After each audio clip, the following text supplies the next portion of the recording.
கருத்துளி. சில பேரின் பேச்சு ஓடும் தண்ணீர் எழுத வேண்டும் என்று சொல்வார்கள். ஏனென்றால் அவர்கள் சொல்வது ஒன்று, செய்வது மற்றொன்று. உறுதியளிப்பது உண்மை, ஆனால் நிறைவேற்றுவது பொய்மை.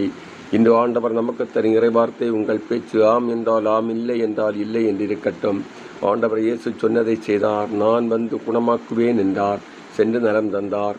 3ஆம் நாளில் உயிர்த்தெழுவேன் என்றார். அப்படியே உயிர்த்தெழுந்தார். நான் தனிமையான இடத்திற்கு சென்று ஜெபிப்பேன் என்று சொன்னார். அதையே செய்தார். பாலை நிலத்தில் அமரச் சொல்லுங்கள், நாம் அவர்களுக்கு உணவு கொடுப்போம் என்று சொன்னார். அப்படியே பகர்ந்து உணவளித்தார். வார்த்தையில் உண்மை உள்ளவர்களாக இருக்க வேண்டும் என்பதற்கு இயேசு மிகச்சிறந்த உதாரணம். முதல் வாசகத்தில் திருத்தூதர் பவுல், கடவுள் உண்மையுள்ளவராய் இருப்பது போல் நானும் வார்த்தை உண்மையுள்ளவராய் இருக்கிறேன் என்று கடவுளின் வாக்குமாறாத தன்மையை பற்றி சான்று பகர்கின்றார். நம்மை நம்புகின்றவர்களுக்கு நாம் உண்மையாக இருக்கின்றோமா? சிந்திப்போம்.